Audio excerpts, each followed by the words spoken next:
What's atavistic leather? Is it old? Yes, Marku. Mihai was there with a shovel and a flashlight. His shovel grated the tar while his flashlight flared. Mouth corners curled into a sad smile. I begged him, Mihai, no. Do you not see the superstitions are as true as a politician's promise? He heaved his shovel upwards.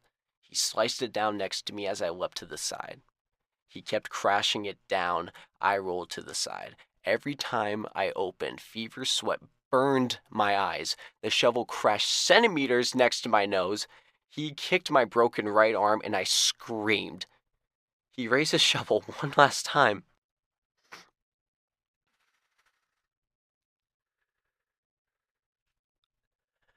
And I shot him in the stomach with Christian's gun. I Do not have a memory of gathering the weapon. The man in a chair, he could have... Possible. Waiting for the bus. Right, I saw the bus round the corner. I was going to escape. I would not be killed by my friends and neighbors, I thought.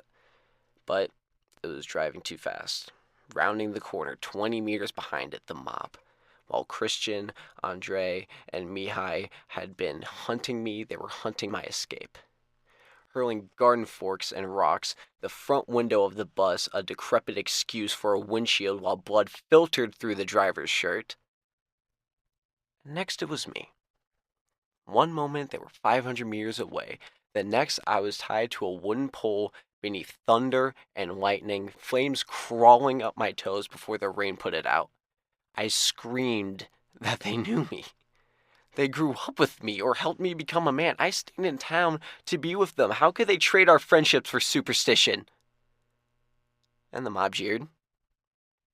The same man from the house staring at me, witnessing it all from the crowd. The others did not see him, I think.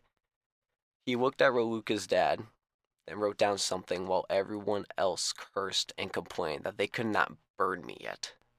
Raluca's dad offered to keep me under arrest until the rain cleared the coming day. I swore I saw the sickly-skinned man smile before scratching in his book. Raluca's father tied my hands behind a wooden beam in his house.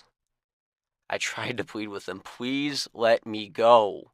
I am not a Strigoi V. I am a person just like him. I grew up 3 houses from his. He used to babysit me when my parents went to check in on my brothers in the other corners of Romania. We used to watch cartoons together. That's when he gagged me. And 7-year-old Raluca saw all of it. His father whipping the devil out of me. His father throwing holy water over me 5 times. His father cradling himself like a fetus as he rocked back and forth. His father drinking himself close to a coma.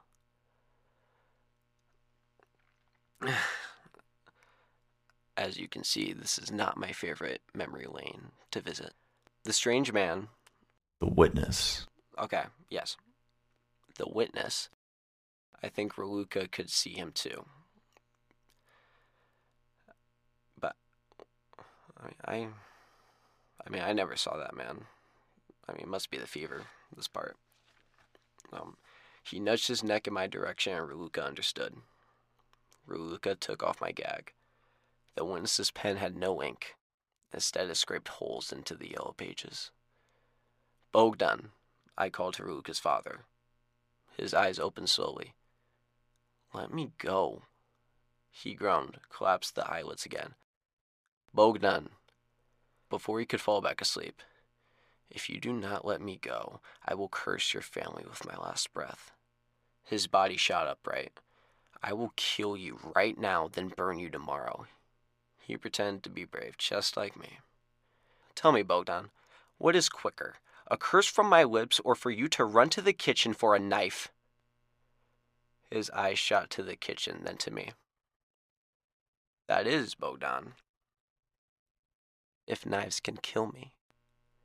You sent 3 young, strong men after me today, and here I stand with nothing more than small scrapes." Bogdan's hands were shaking. "Untie me now, and I promise you and your family will be spared from any curse I ever utter." He stumbled to the bedroom. Brown eyes locked on me, and farmer hands locked the door. At sunrise, he untied me and told me to go before the mob arrives. The next image I remember is standing on a hill overlooking the town and seeing a fire burning. The witness, he mentioned something. He didn't write any words down. Just, somehow his gaze gripped me like 1,000 small worms stretching hands from his mind to behind my eyes, manually wiring my brain paths to let me know I wanted to take the binoculars.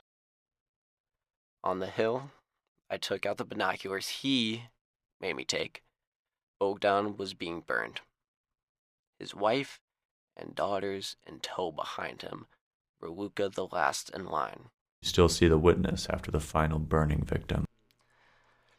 I never saw him, and Dad stops mentioning him. You have met this man, this witness, before, Crowley? Crowley? Yes. Please continue your tale, Mr. Popescu. The smell and screams were ringing through my senses the closer I came to town. The girls begging to be spared. They did not even know I was kept hostage in their home. The crowd jeering them with commands, "Be silent, Strigoi helpers." I think I heard the one girl break free. The crowd's footsteps sounded like stampeding rat feet between their gasps and cries until a gunshot rang out. Then the people cheered. "Death to the witches, peace to the people." The air felt calmer, more relieved, after every victim died. The people believed they were doing good. They believed we were Strigoi, or witches, or witch helpers, or... Nothing is as frightening as a man doing wrong when he believes he is right. When I came in sight of the town square, the 3 girls, mother and father's charred bodies had already been piled into a mass grave. God, I forgot about all these details.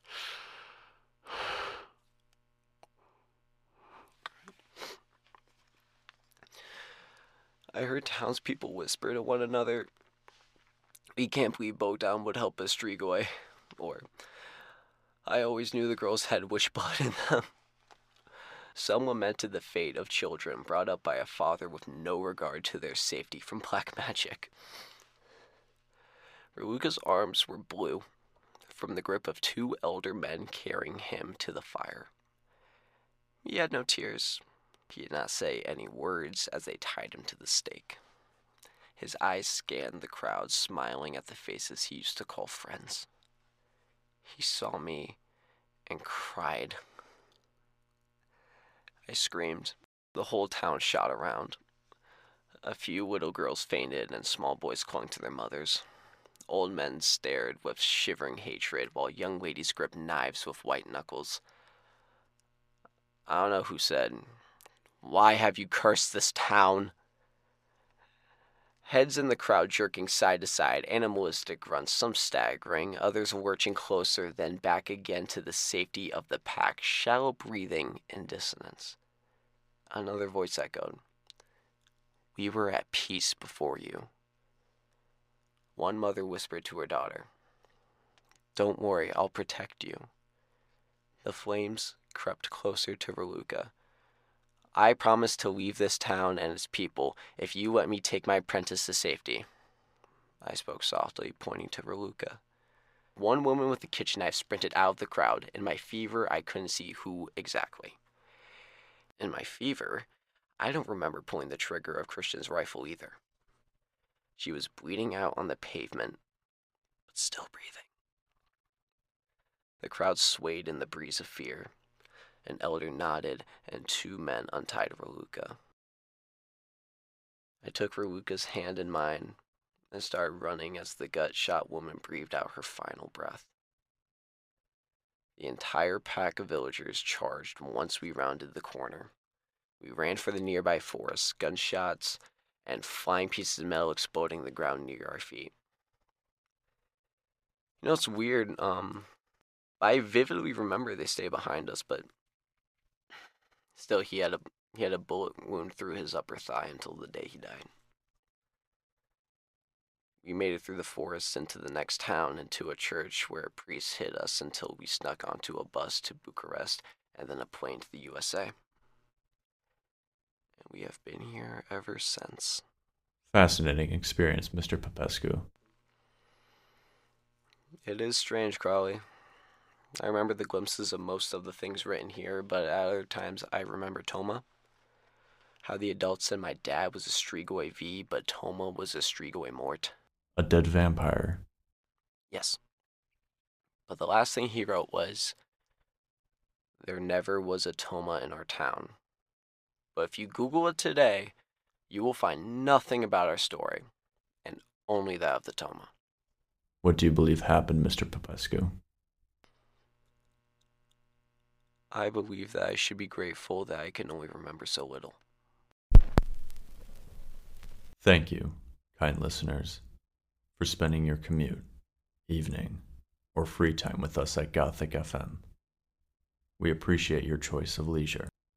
Please spread the word of the podcast to help us grow and offer more in the way of horror.